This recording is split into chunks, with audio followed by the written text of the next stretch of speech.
Hi అండి, నమస్తే. నేను మీ శిరీష. ఈరోజు రాగి పిండితో పప్పులో ఉండ్రాళ్ళు చేయబోతున్నాను. ఎప్పుడు ఒకేలా బియ్యం పిండితోనే కాకుండా ఇలా చేసామంటే కొత్తగానే ఉంటుంది, అలాగే తినటానికి కూడా రుచిగా కూడా ఉంటుంది. ఈ పప్పులో ఉండ్రాళ్ళు ఎలా చేయాలో చూసేద్దాం, వచ్చేయండి. దీనికోసం అరగంట ముందే పెసరపప్పును నానబెట్టి ఉంచాను. ఇప్పుడు స్టవ్ ఆన్ చేసి పాన్ పెట్టుకుని ఒక గిన్నె నీళ్లు వేసుకోవాలి. ఇదే గిన్నెతో పిండి కూడా వేసుకోవాలి.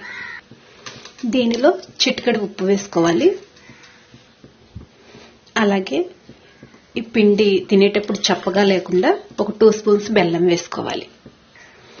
ఇవి చూసారా చక్కగా తెరులుతున్నాయి. దీనిలో ఇప్పుడు కప్పు పిండి వేసేసుకుందాం. ఈ పిండి అంతా చక్కగా కలుపుకోవాలి.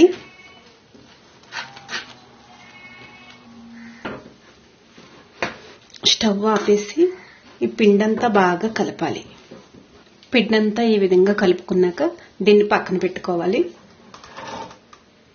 ఇప్పుడు స్టవ్ మీద మరో గిన్నె పెట్టుకుని 2 కప్పులు నీళ్లు వేసుకోవాలి. 1 కప్పు పిండి కదా, 2 కప్పులు నీళ్లు వేసుకోవాలి. అలాగే పెసరపప్పు వేసుకోవాలి. ఈ పెసరపప్పు ఈ వాటర్లో ఉడుకుతూ ఉంటుంది.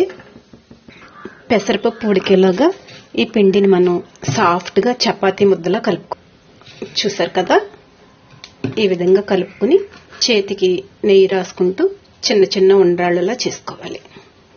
ఈ విధంగానే అన్నీ చేసుకోవాలి.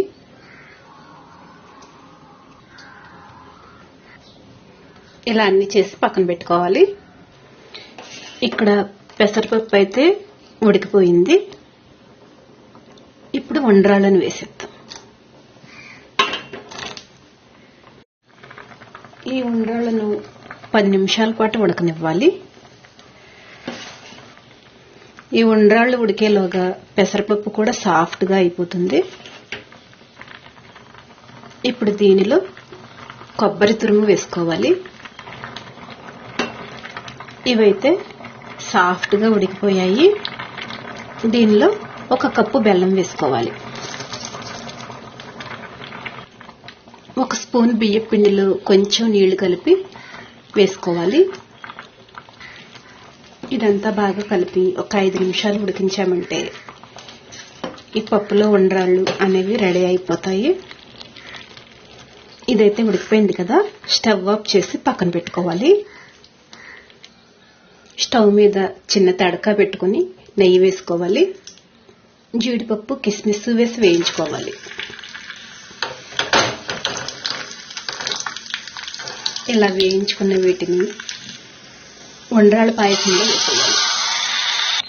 అలాగే 2 యాలకులను దంచి వేసుకోవాలి. దీనిలోనే కాచి చల్లార్చిన పాలను వేసుకోవాలి. ఒకసారి బాగా కలుపుకుంటే ఉండ్రాళ్ళ పాయసం అనేది రెడీ అయిపోయింది. అది కూడా పప్పులో ఉండ్రాళ్ళు. అంతేనండి, ఈజీగా రాగిపిండితో పప్పులో ఉండ్రాళ్ళు రెడీ అయిపోయాయి. ఈ వీడియో కనుక నచ్చినట్లయితే లైక్, షేర్, సబ్స్క్రైబ్.